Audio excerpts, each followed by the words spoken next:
बिस्मिल्लाहिर्रहमानिर्रहीम। अस्सलाम वालेकुम डियर स्टूडेंट्स, कैसे हैं आप लोग? डियर स्टूडेंट्स, आज फर्स्ट लेक्चर हमारा सोशियोलॉजी का होगा। हम इसके फर्स्ट 2 लेक्चर्स कर चुके हैं, जिसमें बेसिक जो हैं सोशियोलॉजी के उसको डिस्कस कर लिया था। आज का जो हमारा लेक्चर है वो है organs and development of sociology. Sociology के जो ऑर्गन्स हैं, जो इसकी डेवलपमेंट कैसे हुई, आज के लेक्चर में हम देखेंगे कि जो सोशियोलॉजी है वो किस तरह डेवलप हुई है, उसकी नशोनुमा कैसे हुई है।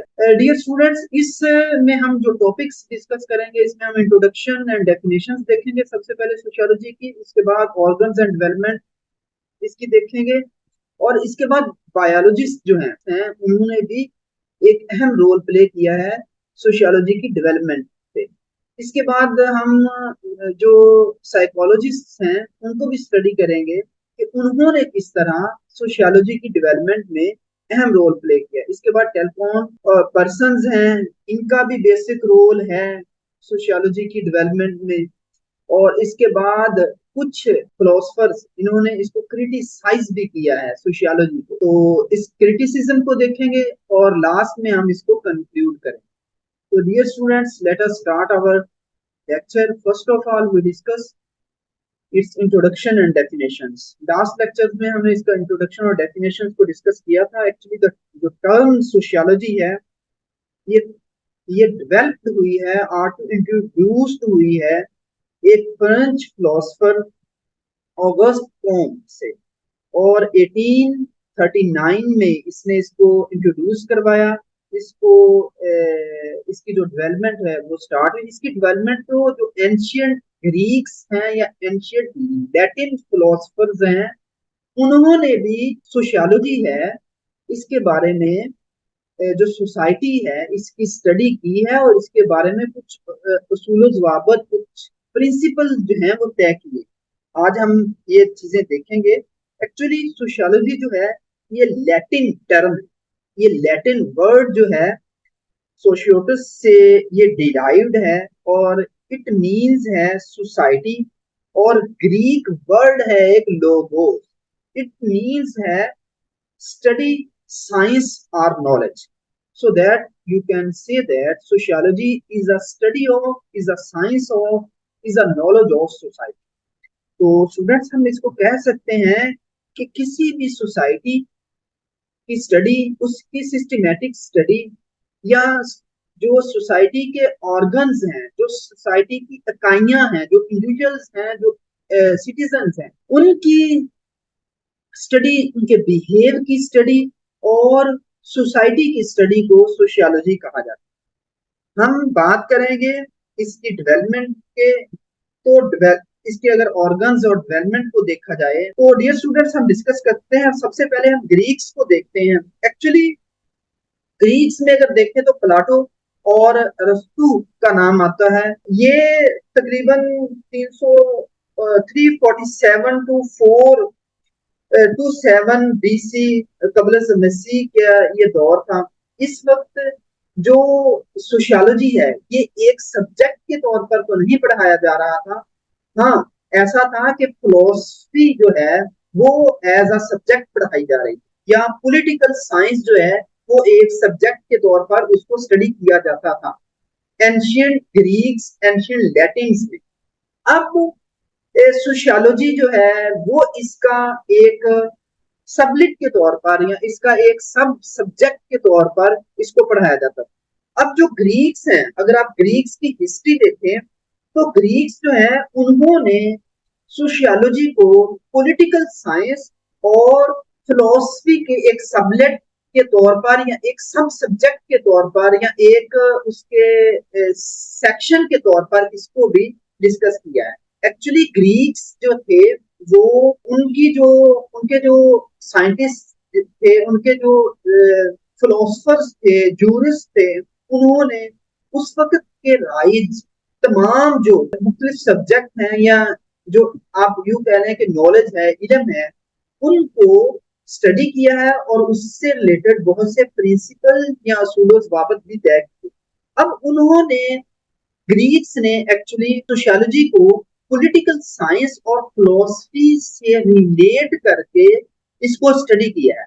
अब उन्होंने पॉलिटिकल जो व्यूज हैं या political scenario of the society है, इसको डिस्कस किया है और बताया है कि सोसाइटी जो है या कोई भी एक मुआशरती जो वैल्यूज हैं वो किस तरह पॉलिटिकल व्यूज से या पॉलिटिकल जो एक एस्पेक्ट है उससे किस तरह इन्फ्लुएंस होता है या उसका रिलेशन कैसा है पॉलिटिकल साइंस के साथ। अगर आप एंशियंट ग्रीक्स को देखें तो उन्होंने सोशियोलॉजी को एज अ डिस्क्रिप्टिव मेथड के तहत इसको एक्सप्लेन किया है या इसको स्टडी किया है, एज अ साइंटिफिक मेथड के तौर पर नहीं किया, क्योंकि ये एक सेपरेट सब्जेक्ट नहीं था, इसलिए इसको सिस्टमेटिकली स्टडी नहीं किया, साइंटिफिकली स्टडी नहीं किया, बट जस्ट डिस्क्रिप्टिव या फिर आप यूं कह सकते हैं कि स्पेकुलेटिव स्टडी किया है, मतलब कि एक बयान के तहत एक डिस्क्राइब किया है कि सोसाइटी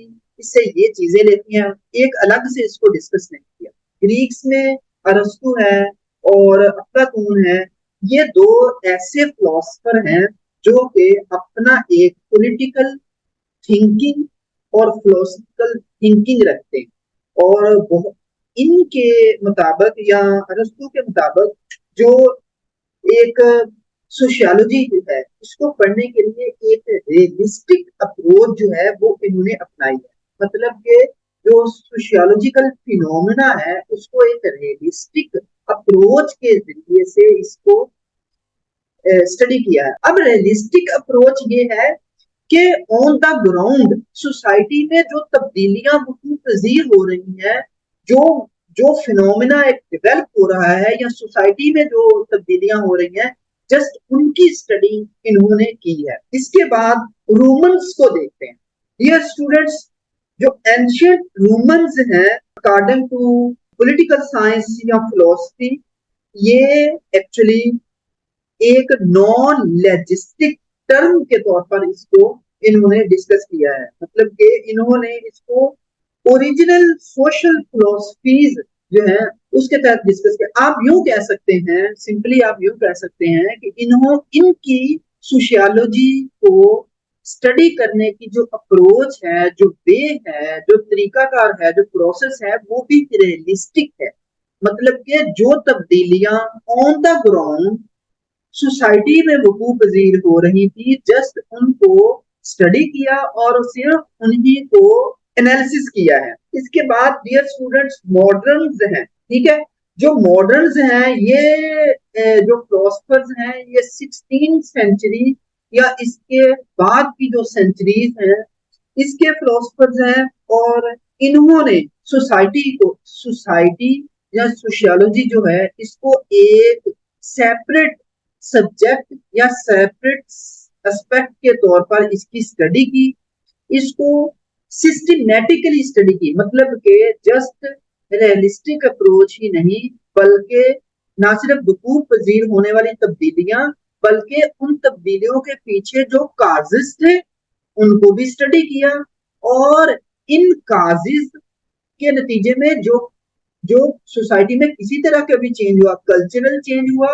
तो उसको स्टडी किया। डियर स्टूडेंट्स, इसके बाद हॉबीज एंड मैकवेलीज हैं और ये भी फिलोसफर्स हैं, इन्होंने भी पॉलिटिकल साइंस को as a subject according to political science और फिलोसफी ही स्टडी किया। एक्चुअली इन्होंने देखा कि किसी भी सोसाइटी के जो पॉलिटिकल व्यूज हैं या फिलोसफिकल वैल्यूज हैं इन द पास्ट वो क्या थे और इन फ्यूचर क्या है, मतलब कि इन्होंने देखा, इन्होंने जो अप्रोच यूज की है या जिस अप्रोच से इन्होंने सोशियोलॉजी को स्टडी किया है वो हिस्टोरिकल अप्रोच, मतलब कि हिस्ट्री से मदद लेकर इन्होंने देखा कि हमारी जो सोसाइटी है उसमें अब क्या क्या तब्दीलियां रूनुमा हो चुकी। ठीक है, इसके बाद सर थॉमस मोर है। सर थॉमस मोर जो है वो 1515 में उन्होंने एक बुक पब्लिश की थी, अटोपिया के नाम से बुक पब्लिश हुई है।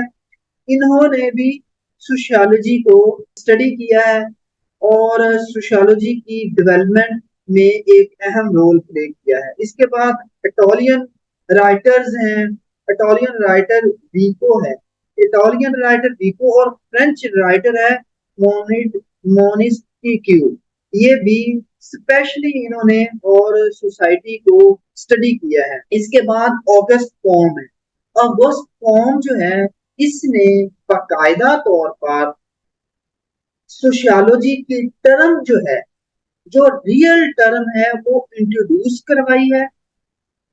इससे पहले जो सोशियोलॉजी थी वो पॉलिटिकल साइंस या फिलोसफी के एक सब सब्जेक्ट के तौर पर ही पढ़ाई जाती रही है और इसके सब सब्जेक्ट के तौर पर ही इसको स्टडी किया जाता रहा है।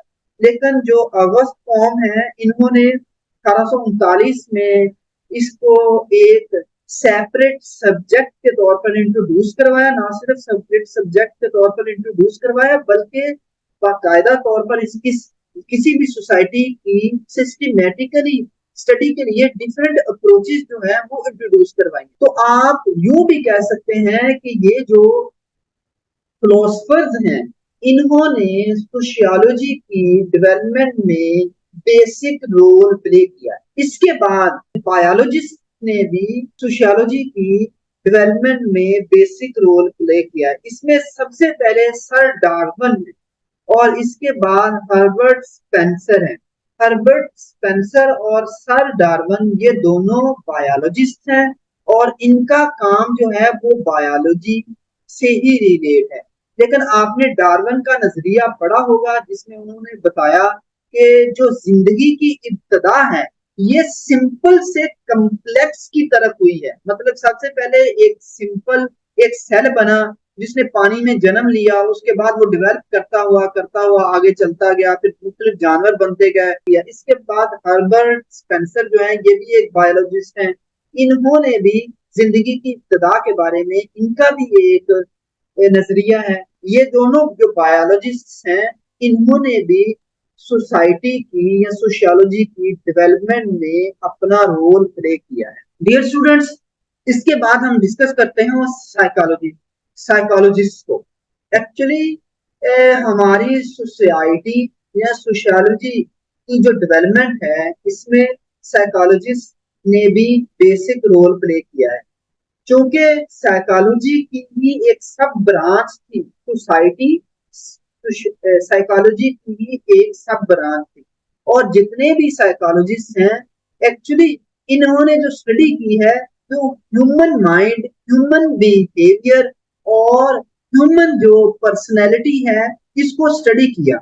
जब इसको स्टडी किया तो फिर इन्होंने बताया कि एक सोसाइटी में रहते हुए एक इंसान की जो पर्सनैलिटी है वो कैसे डेवलप होती है, और सोसाइटी किसी भी इंसान की बिहेव, उसकी पर्सनैलिटी या उसके माइंड पर कैसे असरअंदाज होते हैं, और कैसे इंसान जो है वो अपनी सोसाइटी से असरअंदाज होकर बहुत सारी अपनी आदत या अपना बिहेव जो है वो चेंज करता है। अब इनमें जो ये डिफरेंट जूरिस्ट जो हैं, जो साइकोलॉजिस्ट जो हैं, जो इनकी जो आरा के मुताबिक इंसान का माइंड है, इंसान की बिहेव है और इंसान की शख्सियत है, ये एक्चुअली एक सोसाइटी में ही डेवलप होती है। और सोसाइटी बेसिक रोल प्ले करती है किसी इंसान को एजुकेट करने के लिए। इसके बाद टेलकोट पर्सन्स हैं। एक्चुअली जो टेलकोट पर्सन्स हैं, इन्होंने भी सोशियोलॉजी की डेवलपमेंट में एक अहम रोल प्ले किया है। टेलकोट पर्सन जो हैं वो सोसाइटी सोशियोलॉजी को देखते हैं कि ये दरअसल 4 एलिमेंट्स के तहत आप इसको स्टडी कर सकते हो। फर्स्ट एलिमेंट जो है वो इज एन एक्टर है, कि कोई भी पर्सन जो है एक सोसाइटी में कैसे अपनी लाइफ गुजारता है, कैसे जिंदगी गुजारता है, कैसे सोसाइटी के साथ बिहेव करता है, और सोसाइटी कैसे उस पर असरअंदाज होती है, इंडिविजुअली और कलेक्टिवली कैसे इस पर असरअंदाज होती है। इसके बाद एन एंड है, मतलब कि इसका बिहेव कैसा होता है और बिहेव का एंड कैसे होता है। इसके बाद सिचुएशन है और फिर मीन्स है। तो ये कुछ पॉइंट्स हैं या कुछ एलिमेंट्स हैं जिसकी बुनियाद पर जो टेलकोट है, टेलकोट पर्सन्स हैं, उन्होंने सोशियोलॉजी की डेवलपमेंट के लिए जो स्टडी काम की है या नॉलेज काम किया है। इसके बाद अगर हम इसका क्रिटिसिज्म देखें, बेसिकली ये 4 एलिमेंट्स ही हैं जो इसके क्रिटिसिज्म में अहम रोल प्ले करते हैं। सबसे पहला जो एलिमेंट है वो ये है कि मिसलीनियस जो सब्जेक्ट्स हैं, मिसलीनियस जो स्टडीज हैं, उन्होंने मिलकर सोशियोलॉजी कंटेंट को जन्म दिया है। मतलब कि सोशियोलॉजी का कोई अपना वजूद नहीं था, ठीक है। जो मुख्तलिफ तरह का कंटेंट था, मुख्तलिफ तरह के सब्जेक्ट से, जैसे अभी हमने शुरू में डिस्कस किया, इसमें साइकोलॉजिस्ट ने अहम रोल प्ले किया, इसमें बायोलॉजिस्ट ने अहम रोल प्ले किया, इसमें पॉलिटिकल साइंटिस्ट या पॉलिटिकल थिंकिंग ने अहम रोल प्ले किया। सोशियोलॉजी बजाते खुद तो अपना वजूद नहीं रखती। इसके बाद जो सेकंड एलिमेंट है वो है the subject of sociology parcelled out to the number of social science, के सोशियोलॉजी जो है वो डिफरेंट सोशल साइंसेस के से निकला है। मतलब के डिफरेंट सोशल साइंसेस जो है उन्हीं से पार्सल्ड हुआ है, मतलब के उन्हीं से ये डिराइव्ड हुआ है, निकला है। तो इसके बाद जो थर्ड एलिमेंट है वो sociology borrows from other social sciences. जो क्रिटिसाइज करने वाले हैं वो कहते हैं कि सोशियोलॉजी जो सब्जेक्ट है डेवलप तो जरूर हुआ है, लेकिन ये दूसरे सोशल साइंसेस से उधार कंटेंट लेकर, या sociology borrows from other social sciences, मतलब कि दूसरे सोशल साइंसेस से उधार लेकर इसको डेवलप किया गया। इंसान जैसे जैसे डेवलप हो रहा है वैसे वैसे बहुत सारे सब्जेक्ट्स इंट्रोड्यूस करवा रहा है, बहुत सारे इल्म जो है वो इसके सामने आ रहे हैं। We can conclude that sociology is a very new subject, is a very new subject. और इसकी डेवलपमेंट में एंशियंट ग्रीक्स ने भी, एंशियंट लैटिन्स ने भी, इटालियंस ने भी, और डिफरेंट जो दूसरे जैसे साइकोलॉजिस्ट हैं, जैसे बायोलॉजिस्ट हैं, जैसे पॉलिटिकल साइंटिस्ट हैं, इन्होंने भी बेसिक रोल प्ले किया है सोशियोलॉजी की डेवलपमेंट में। आप यूं कह सकते हैं कि जो सोशियोलॉजी जो है ये एक न्यूली बॉर्न सब्जेक्ट है, क्योंकि इंसान जैसे जैसे डेवलप करता है वैसे वैसे न्यू हॉरिजन जो है उसको एक्सप्लोर करता है, नए इल्म जो है उनको हासिल करता है, और नए सब्जेक्ट्स उसके सामने आते हैं। तो डियर स्टूडेंट्स, आज का ये हमारा लेक्चर था। उम्मीद है आप इसको समझ गए होंगे। इसके रिलेटेड अगर आपके माइंड में कोई क्वेश्चन हो तो आप मुझसे डिस्कस कर सकते हो।